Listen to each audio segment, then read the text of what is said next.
We're going to go ahead and we'll, unfortunately for the people watching or listening on the telephone, you'll have to jump to the internet. So let's begin by setting our motivation.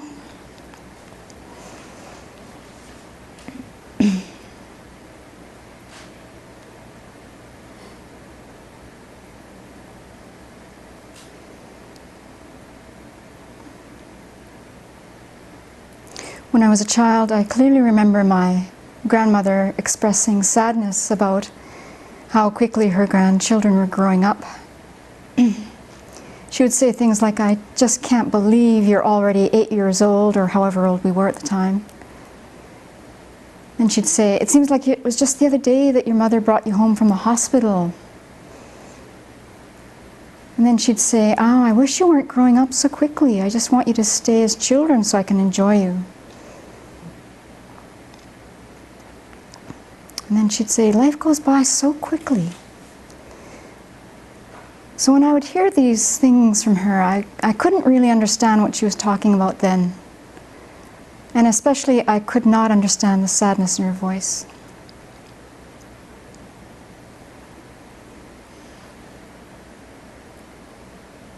And while I was still in the realm of kidhood, I remember other adults talking about how quickly life passes.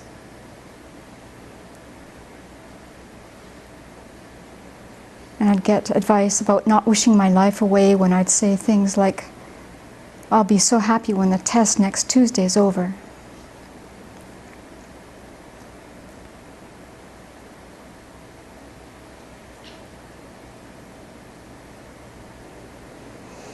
So time has gone by, and it's gone by very quickly, and now I deeply understand what the adults in my life were talking about. Since we don't have any idea about the time we have left in this life, I see that it's so foolish to waste even one moment chasing after anything that only involves the pleasure of this life.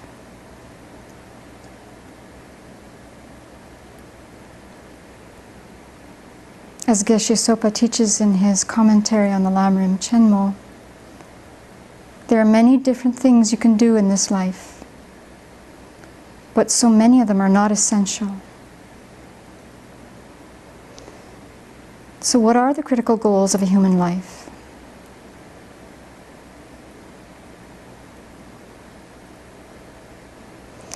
Well, we all know, because it's true for ourselves, that everyone wants happiness and we don't want suffering. Everyone's prime goal is to be free of every kind of trouble, misery, or suffering. Striving for the goal of true happiness is the essence of a human life. And the best situation we can attain is Buddhahood. However, on the way to Buddhahood, there are various levels of religious goals.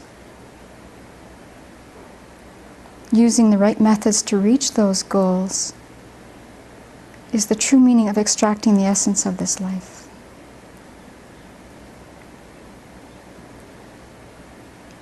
So let's continue to deepen our current understanding of the teachings on the grounds and paths so that we can practice in ways that really direct our mind towards the ultimate goal of full awakening for the benefit of all sentient beings.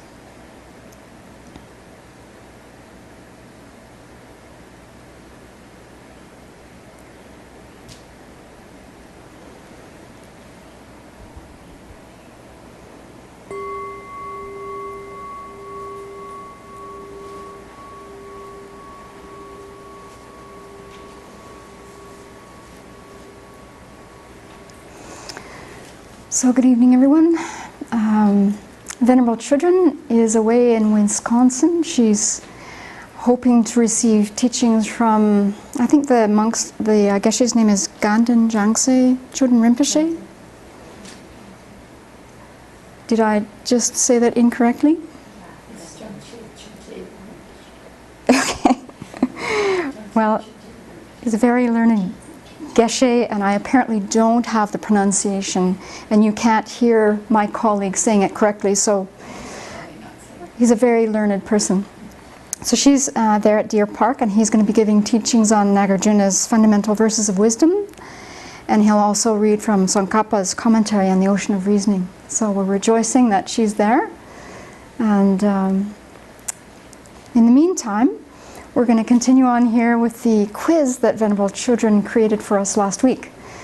So if you don't yet have a copy of the questions, you can write to office.sravasti@gmail.com, and Zopa will happily send you a copy of the questions. And so tonight, I think what we'll do is, if my friend is up for it here, I could simply read out the questions and then let everyone answer, and then I'd get flack for the rest of my life. And all the audience online would see is me nodding my head, because you won't hear the answers from the audience. And so I think what we'll do is, rather than seeing a nodding head, what I'll do is I'll give some of the answers that I've found, or parts of answers, and then I'll invite feedback from everyone here. And if you're online, Venerable Jigme and Katya are behind the computer right now, and please shoot off your answers so we can hear from you. And when I make mistakes, or it's unclear, the people here will help out. And if you're really confused by the end of the night, you can write your answers to Venerable Children and send those or send those questions to Zopa at the office. So I'm just going to have to move my tree just a little bit. Sorry. So if you do have a copy of the quiz, there's 16 questions, and the way we've decided to go about this is one of the residents here will take 4 questions for each week. So tonight we're going to do the first 4 questions.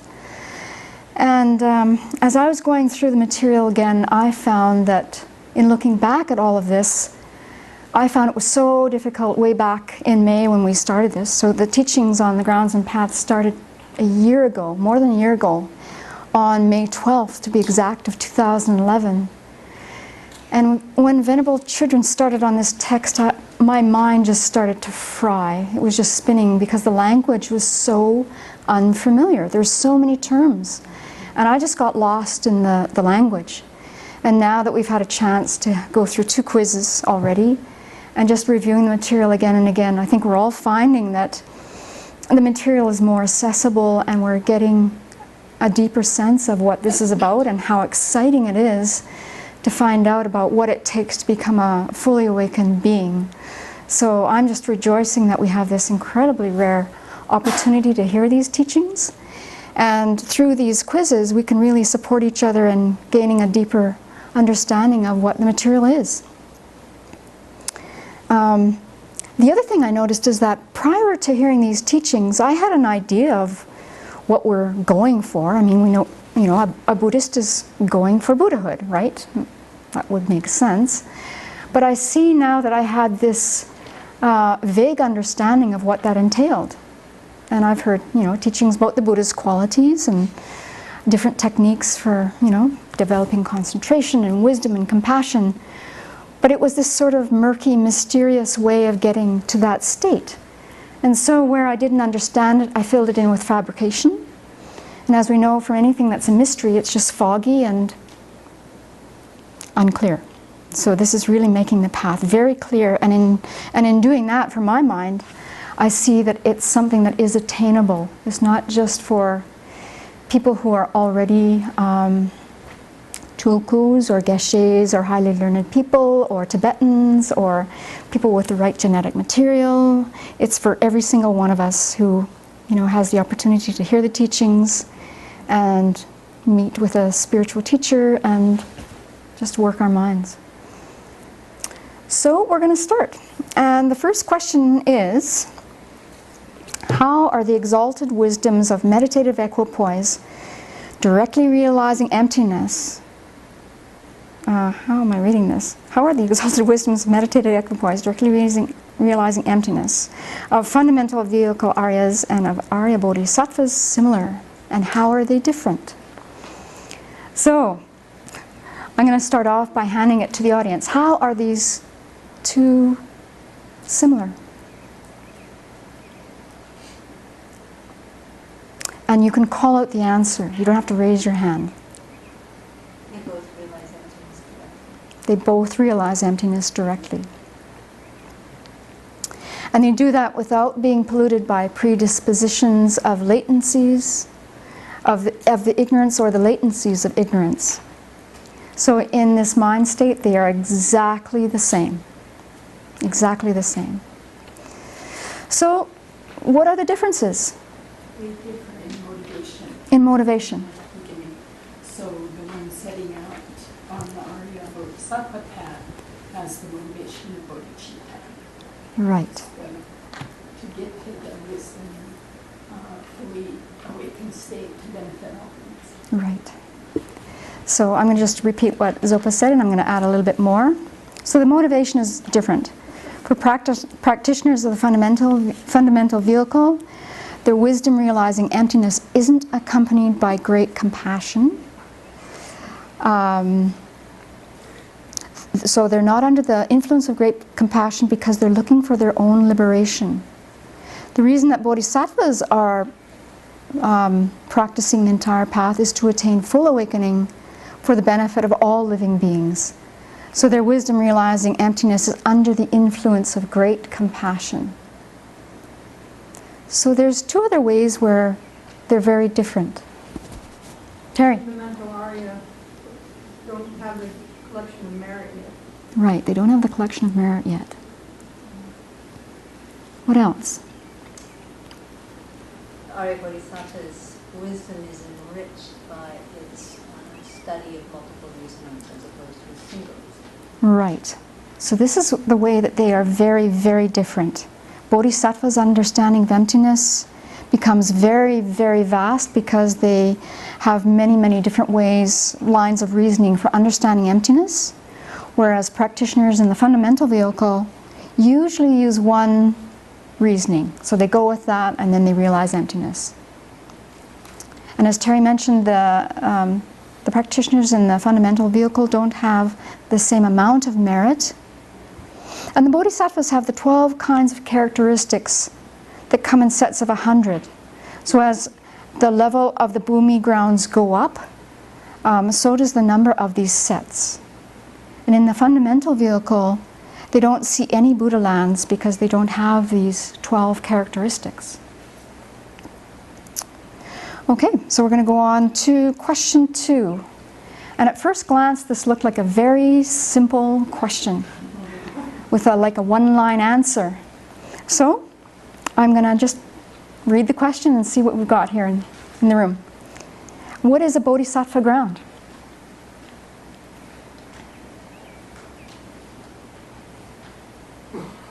What is a bodhisattva ground? A definition, I think, is a bodhisattva's clear realizer included within the grounds of activities of being. That's the definition. That all means. Right. Yes. So from the text, just to embellish on what Zopa just said, the text says it's a clear realizer of one who has entered the Mahayana path, which serves as the basis of the many good qualities which are its effect. So paths, grounds, vehicles are all synonymous, and these refer to consciousnesses. These are mental states. That's not referring to external things, as the words might suggest. So a mental state that acts as a stable, strong basis for developing good qualities of a bodhisattva, this is called a bodhisattva ground. So a clear realizer has entered the Mahayana path, and one enters the path by generating what? Bodhicitta. Bodhicitta. Venerable Children went on to explain a bit more about a ground and a path. She says a ground is a type of wisdom consciousness imbued with merit that can bring about many good qualities, the good qualities of a fully awakened one. So grounds and paths imply something that occurs over time. It's the basis for developing good qualities. The words indicate the process that we have to follow, and this shifts our attention away from being so goal-oriented. And so as we go through the quiz over the next 4 weeks, we're going to hear again and again about how long this process is going to take. It's a long time. But as Venerable Children says, what else have we got to do? So that always comes back to my mind. Now, the text then says, when Mahayana grounds are divided, there are two. So what are the two? So the names of the grounds are causal grounds. Yes, causal grounds and effect or resultant grounds.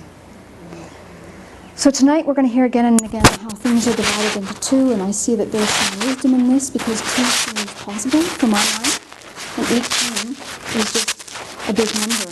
So continually they divide things into two, so that when we look at the whole thing, there's really 18 or 20 or 28 things. Two is good. So a causal ground is where one is still learning and practicing, and one does not yet have all the realizations yet. One is still a bodhisattva. An effect or a resultant ground, one has attained Buddhahood, and it's also referred to as the path of no more learning. So when Mahayana causal grounds are divided, there are two. So what are they? Right, so bodhisattva common beings and bodhisattva superior beings. So when the bodhisattva common being grounds are divided, there are two. And so what are they? Yes, so it's the path of accumulation and the path of preparation. And what this means is that one has either no realization of emptiness at this point, or one has had a conceptual realization of emptiness. The definition of a bodhisattva superior ground, so now we're going to go to the superior ground, because I thought we better cover all the bases, because when Venerable Children comes back, she might say, what about these? So this is, the bodhisattva superior ground is a bodhisattva superior's exalted knower, which is affected by both the wisdom directly realizing emptiness and great compassion. So we've got these beings called bodhisattva superior. They're also known as Aryas and noble beings. And these are bodhisattvas who have attained a direct realization of emptiness, a non-conceptual realization of emptiness, and it is this that is a demarcation between the common and the superior beings. So what are the paths that fall into the category of the bodhisattva superiors, Aryas and noble ones?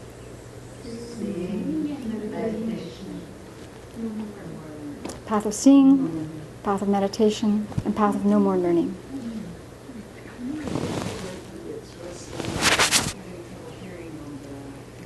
Sure. Oh. It's just seeing and meditation. I'm just wondering, what is Narayana? Yeah, I double checked that actually, because I thought that it would be just the two. Yeah. I'm having a trouble now. That it would be the path of seeing and the path of meditation. So I went back and checked, and because, Venerable Trini? A Buddha is an Arya. Okay.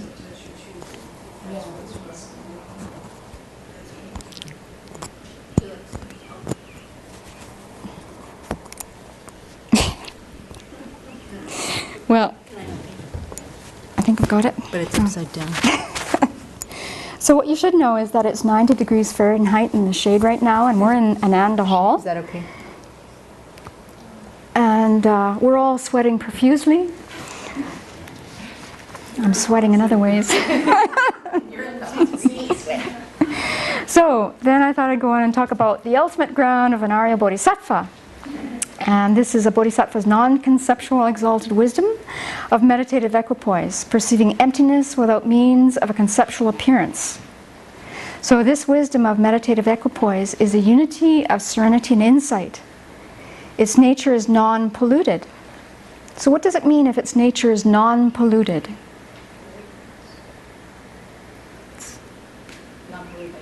It's not polluted by ignorance or the latencies of ignorance. And it's affected by great compassion. So Venerable Children explains that during this meditative equipoise, the mind is pure. So, you know, when I first heard this, I thought, well, how could the mind be pure? It's the Buddha's mind that's pure. And she went on to explain that this kind of mind, at this stage, is not affected by ignorance or its latencies. The person still has these, but it's that particular mind, it's the state of the mind at that time that is free of ignorance. Affected by great compassion means that this compassion is not manifest in the mind at that time, because when the Bodhisattva is perceiving emptiness directly, only emptiness appears to that mind. So there's no manifest great compassion at that time. The compassion is latent. Venerable Children then went on to sort of further explain this, and she said that before going into the meditative equipoise on emptiness, the Bodhisattva has generated the bodhicitta motivation. This has motivated the meditation, but that mind of compassion is not manifest during the meditative equipoise and emptiness. So when I was thinking about this, I was trying to imagine what that would be like. And the closest thing I could come to, which is just worldly, but I think we've all had the experience of I've had the experience, I'll speak for myself, of getting really mad at somebody. And then in this particular memory I got really mad at my dad. And he is a very good mimic of people. So he was mimicking how I was looking when I was so upset with him. And it was so good, I started laughing. And you know, so I couldn't hang on to the anger. That mind of anger went, and this mind of hilarity came up, and then that made me even madder. So, you know, anyway, I don't know if that's appropriate, but that's what came to my mind. So then the divisions of the grounds of the Bodhisattva superiors are the 10 grounds, and that'll be examined later on in the quiz. I won't go into that now. Okay, so we're on question 3. In terms of what factors are the 10 grounds differentiated? So I think before I invite answers, I'll just give some background to this.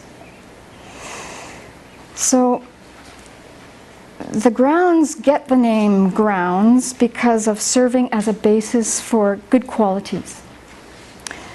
That wisdom realizing emptiness serves as the basis for different good qualities that the bodhisattvas have.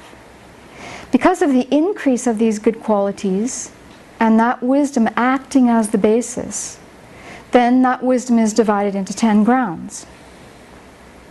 Wisdom realizing emptiness is not divided into grounds depending on the object it realizes, because all it realizes is emptiness. And all it perceives is emptiness directly. So an ultimate knower immersed in emptiness just doesn't see anything else. So this wisdom is divided into grounds on the basis of the qualities that the bodhisattvas display in their post-meditation times. So another way of saying that is that the 10 grounds are ultimate bodhicitta, the wisdom realizing emptiness. These grounds are differentiated based on what the conventional mind is capable of at that particular time. So the good qualities of the 10 grounds have 4 parts, or 4 factors. So this is what we're getting to in the question. So what's the first factor for the 10 grounds? Number of good qualities. Right. So it's actually, the official name is called the mode of achieving qualities on the first ground. And this refers to the number of good qualities which increases with each ground. So on the first ground, one achieves the 12 sets of 100 good qualities. And as the bodhisattva progresses on the grounds, these 12 sets of good qualities multiply. So I'm just going to go through the numbers just because it's fun to think about these numbers. I'm not going to go into the qualities because that's someone else's job further into the quiz. So this is how these good qualities progress. Let's see. So on the first ground, there are these 12 qualities are seen to 100 times. On the second ground, 1,000. On the third ground, 100,000. On the fourth ground, 110 million. On the fifth ground, 1,010 million. On the sixth ground, these qualities are multiplied 100,000, 10 million. On the seventh ground, these good qualities are multiplied 100,000, 10 trillion. On the eighth ground, these good qualities are multiplied to a number equal to their particles of 1 billion worlds. On the ninth ground, the good qualities are a number equal to the particles of 10 million billion worlds. And on the 10th ground, these good qualities are a number equal to the particles of an inexpressible number of Buddha lands. So I was just curious about how one of these numbers would look. And since I'm not a math person, I did find one of the numbers, but it's not exactly one of these numbers, and then I didn't want to spend the rest of the night on the internet looking for one of these, like 100,000, 10 trillion. But this is how 1,000 trillion looks. So, does that fit on the camera? There's 21 zeros. And by the time we get to the 10th ground, these numbers of good qualities are far beyond this. So that was really cool to look at. This is only 1,000 trillion. Well, I couldn't find it there, but it's in between the 6th and the 7th ground, I think. Between 6. It's big. Okay. So what's the second factor? The mode of achieving majesty of power. Right, it's the mode of achieving majesty of power. And what does this refer to? This refers to the afflictions that they're able to eliminate. So each ground has more and more ability to eliminate these obscurations. And the third factor? Right, it's called the mode of surpassing practice of a perfection. So each ground focuses on a different perfection, where the bodhisattva's body, speech, and mind are further and further refined, and they reach this state of something called unsurpassable. So I just thought I'd give you what each ground perfects, and then you'll hear more about this further into the quiz. The first ground, the perfection that reaches the unsurpassable state, is the perfection of giving. The second ground, the bodhisattva perfects ethics. On the third ground, the bodhisattva perfects patience. On the fourth ground, the bodhisattva perfects effort. On the fifth ground, the bodhisattva perfects concentration. On the sixth ground, the bodhisattva perfects wisdom. On the seventh ground, method. On the eighth ground, wishes. On the ninth ground, power. And on the 10th ground, exalted wisdom. So this next bit of information is from Jeffrey Hopkins, and he says that all 10 perfections are practiced on each ground, but a different one is brought to fulfillment on each one. So what this means is that when the bodhisattva on the first ground brings giving to fulfillment, it does not erode from that place of fulfillment while the bodhisattva moves up to the consecutive grounds and brings those to fulfillment. So on the consecutive grounds, so on the 10th ground actually, all the 10 perfections are in a state of complete development. So they're practicing all these perfections on each of the grounds, but they target one on that and bring it to full, unsurpassing fulfillment. And the fourth factor. Right, mode of taking fruitional rebirth. So with each successive ground, a bodhisattva is able to take higher and higher rebirths, giving them more and more power and ability to be of benefit to sentient beings. As a bodhisattva ascends the grounds, a bodhisattva gains the capacity to be born as a being of greater and greater influence. As his or her virtues increase, She is able to outshine or suppress greater and greater numbers of beings and more powerful beings, not for the sake of exercising power, but for the sake of helping them. The ability to help becomes more and more vast. Each ground sees a not formerly seen ground of freedom. As the wisdom increases, the Bodhisattva is capable of eliminating a deeper level of obscurations. So when you're on the first ground, you can't see the true cessation of the second ground because your mind has not yet eliminated those obscurations.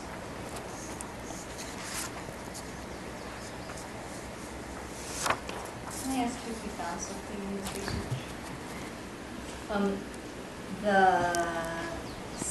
In my notes it says that the 7th through the 10th grounds are all, what's the word, sort of like collapse under the perfection of wisdom, all inclusive under the perfection of wisdom, but I didn't have any further notes about what that meant.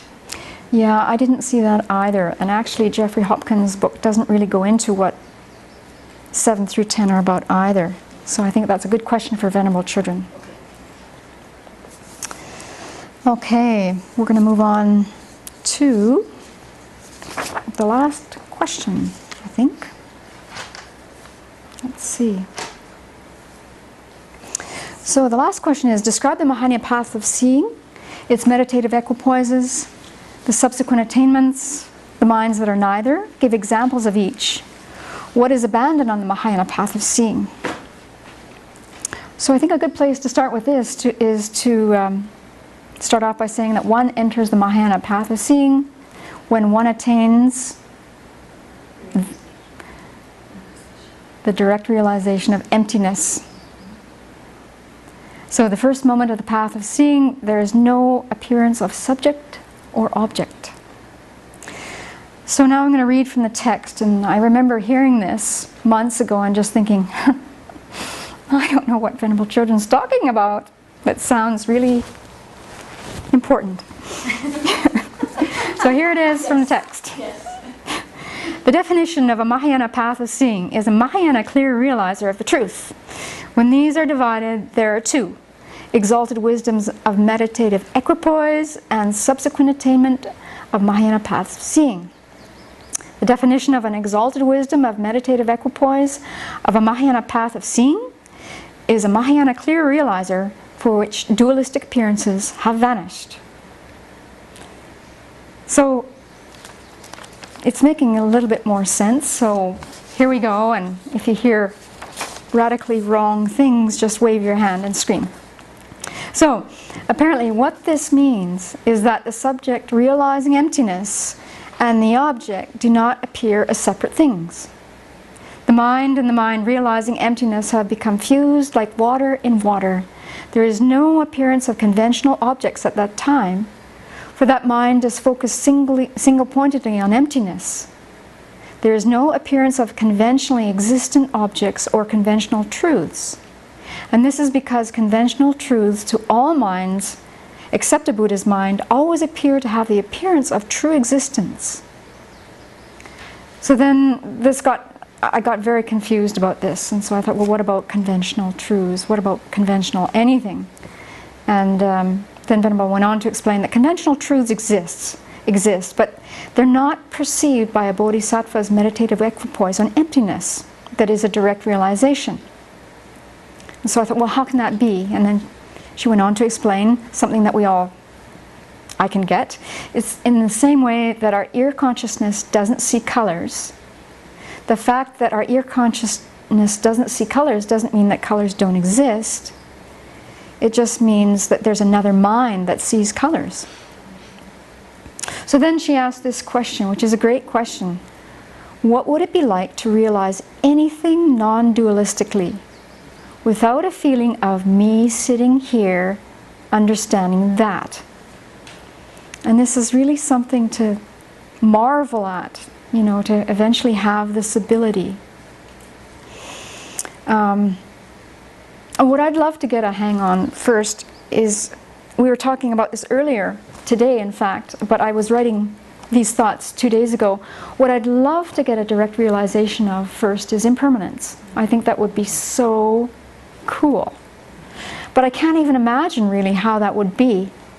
Right now I get that moments arise and moments cease, and that this is happening as a moment arises, it's already ceasing. And sometimes we can see things sort of disintegrating in front of our eyes, but that's even slow motion compared to what I think we'll be able to see and realize when we get a direct realization of this.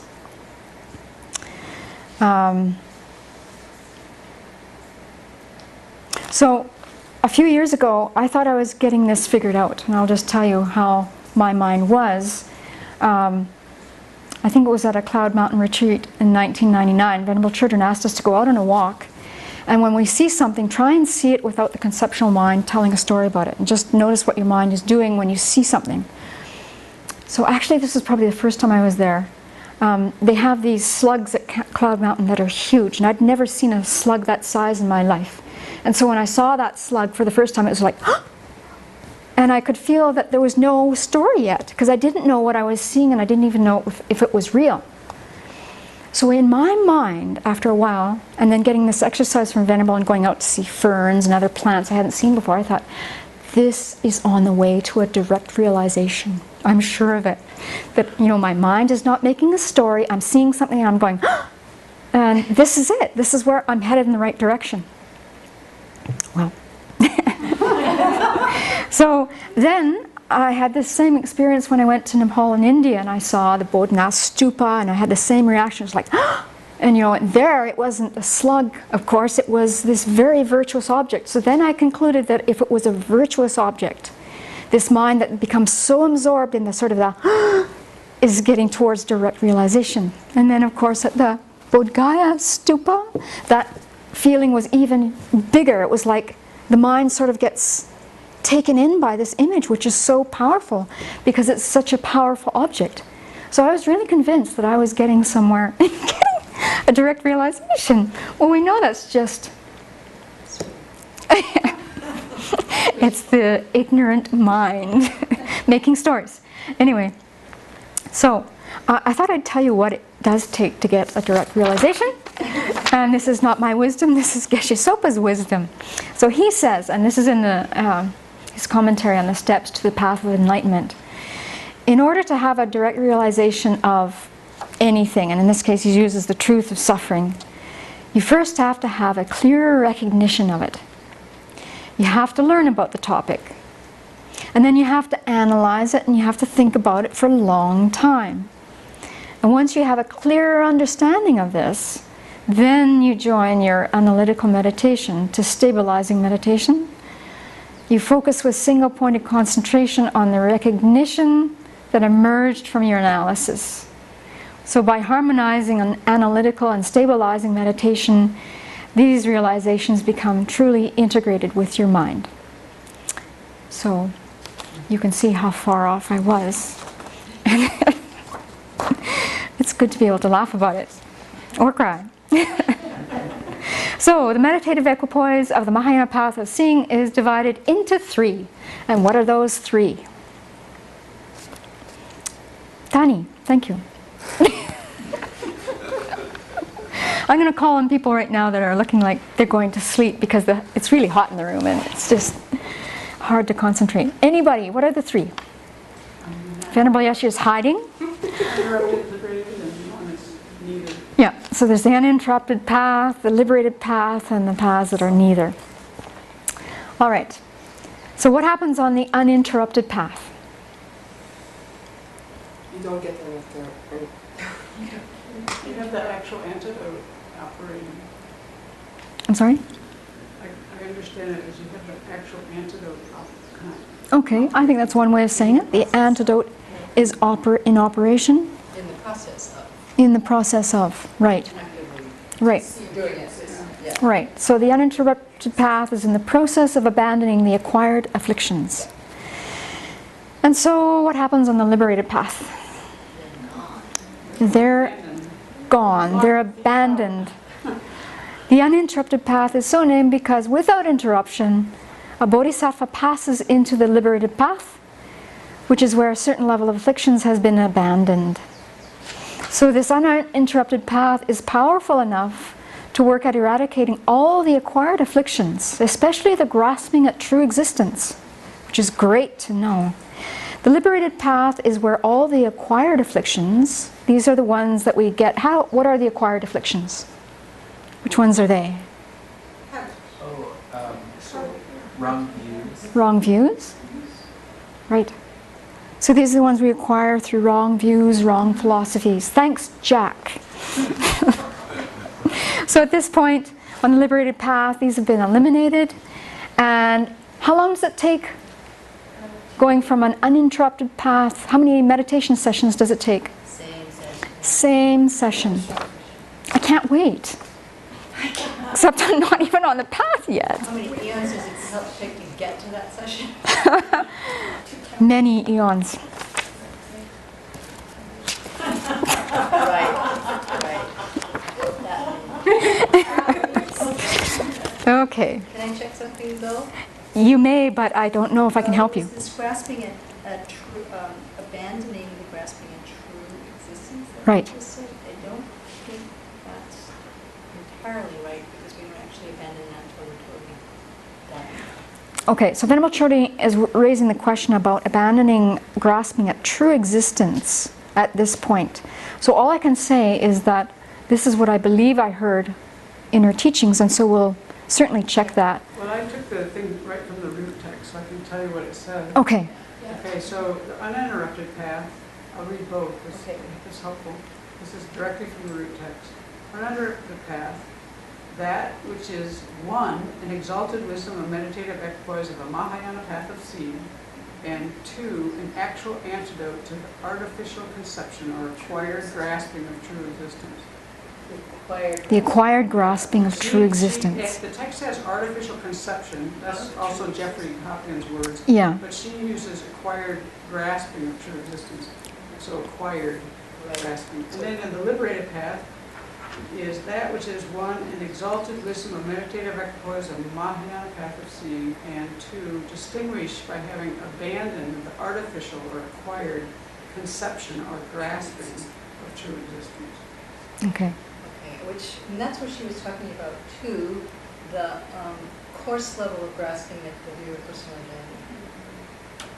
Right. Right? So that was all in there. So it was quite confusing actually. But Yeah. it was a grosser level or a coarser level of grasping at Yeah, it's the view of interesting personal because then I identity. have some notes here about these that might help with that.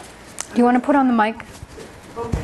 I think that would be helpful. Did they hear those first ones or should I reread them? Did they pick up the first part? It's on this side. It's on the mic. Yeah, I think you should. Yeah. Okay, I'm going to repeat this with the mic in my hand. So I'm just going to read we had a question about what's really happening with the uninterrupted and the liberated paths on the path of seeing.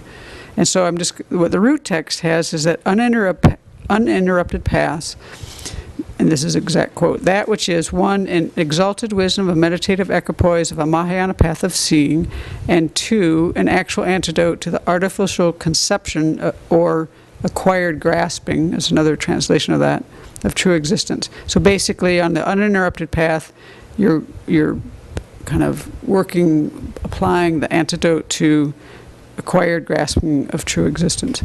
And then the liberated path is, the text says, that which is, one, an exalted wisdom of meditative equipoise of a Mahayana path of seeing, and two, is distinguished by having abandoned the artificial or acquired conception or grasping of true existence. So at that point you've abandoned it.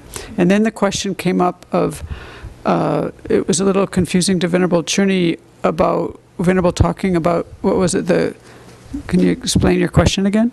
Here, let me give you the mic.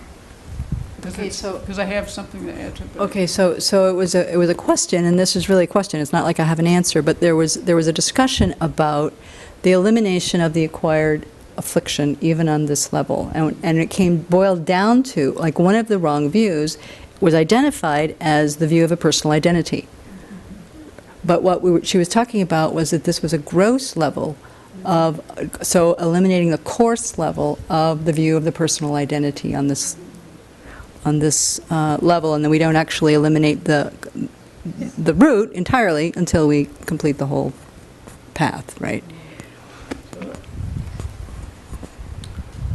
And so I don't know the answer to that, but what I can say is that then, when they go on and divide the uninterrupted path, you get these 8 forbearances. And in that, it kind of, are you going to go into that? Yeah, but why don't you say your... I'll just say, this is the definitions from Jeffrey Hopkins. He says, during the 8 or not the definition, but a comment by him in Meditation on Emptiness that I found helpful. He said, during the 8 forbearances, the realization of the lack of inherent existence is applied to objects and subjects, to the Four Noble Truths, and the subjects that realize the absence of inherent existence with respect to them. So you'll probably explain that better. No, I wasn't going to explain it, but I was Well, going to read what you just said. Okay, well then I'll give it back to you because you probably have the other one too.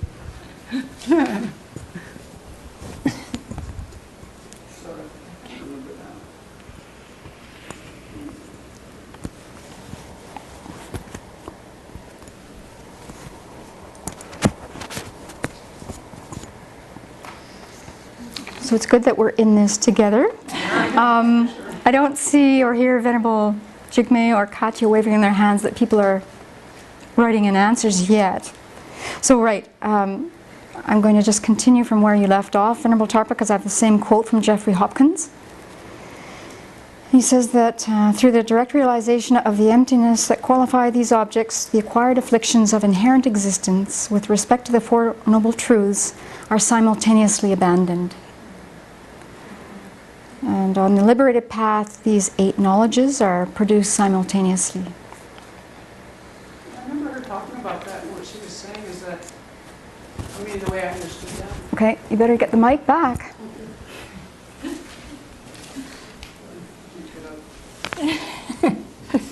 Okay, I need that exercise.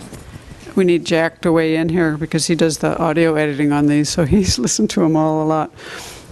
So what I understood about that was that what you might be doing at that time you would be realizing the emptiness of inherent existence of the Four Noble Truths and of you as the subject meditating on the Four Noble Truths, for example.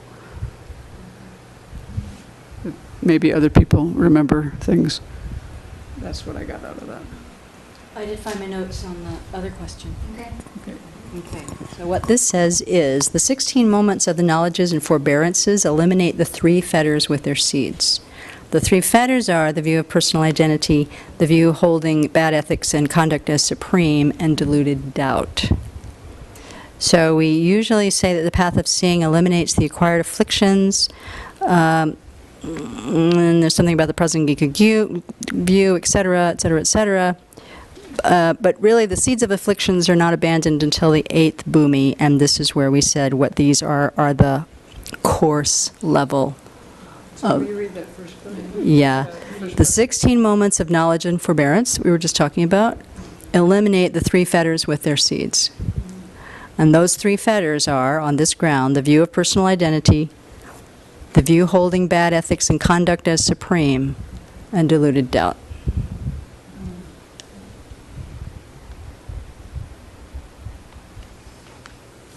What day is that? That's June 7th. So here, this is grasping at the self-sufficient, substantially existent person. That's the course level, not the That's deeper. right, it's how they use the word jigta. Right, right, was the thing. right. So, anyway, cleared up.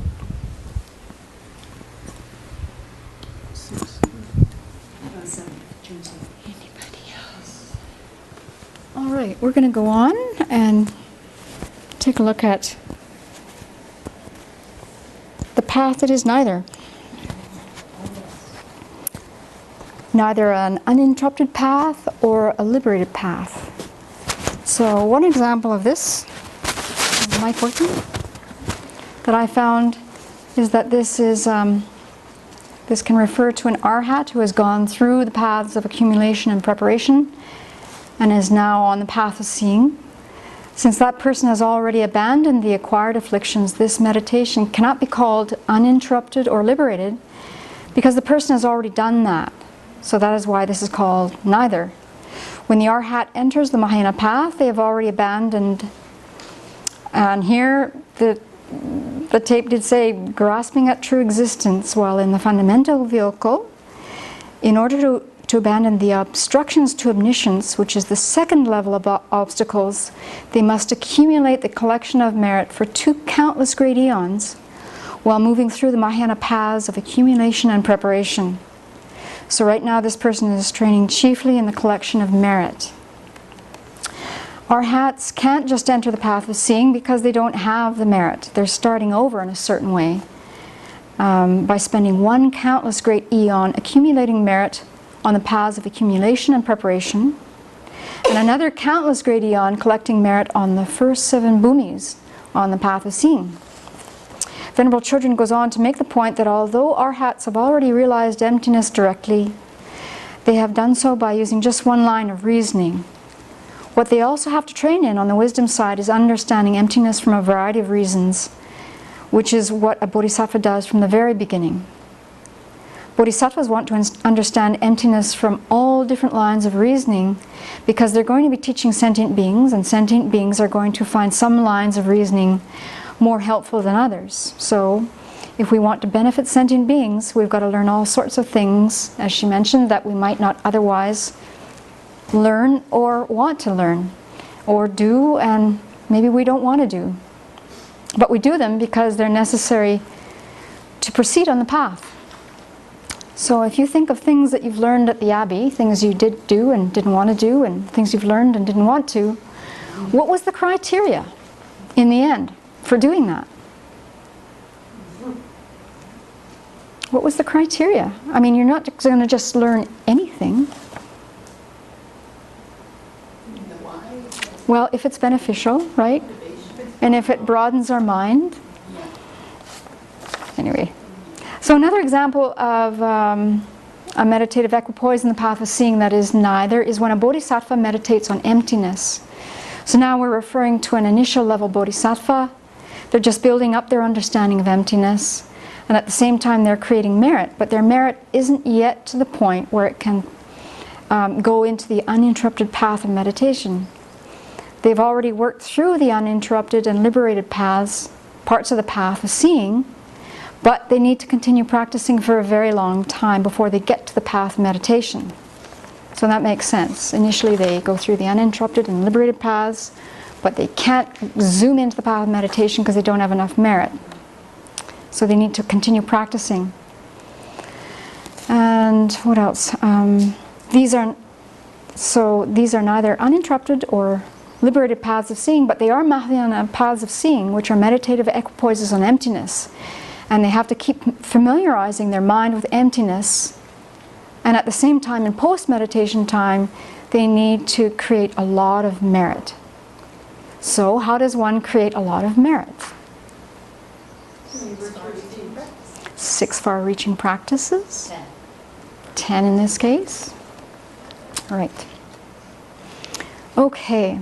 And then there's something called the subsequent attainment. What's that?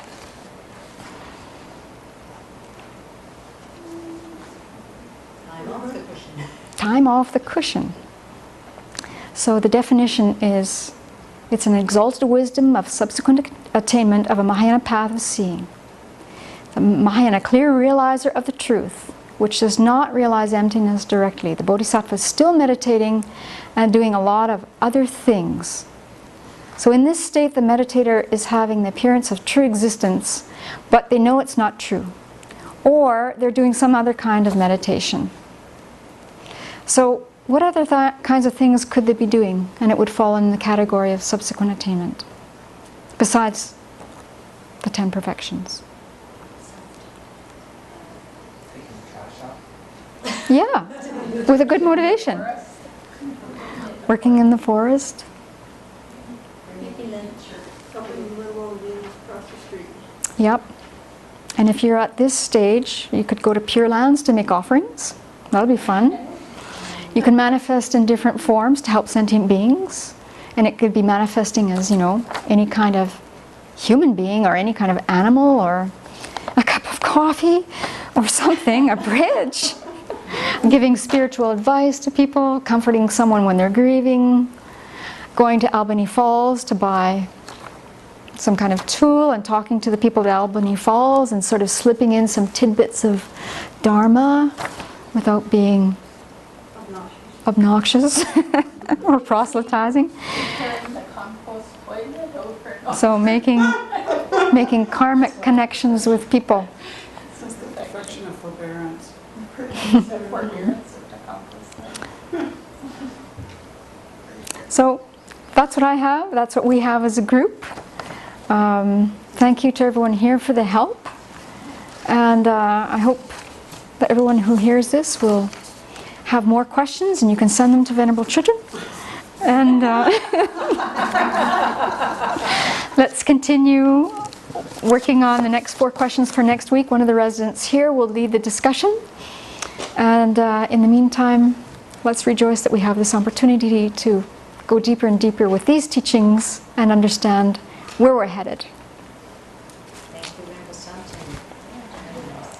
So let's dedicate. Due to this merit, may we soon attain the awakened state of Guru Buddha, that we may be able to liberate all sentient beings from their suffering. May the precious Bodhi mind, not yet born, arise and grow.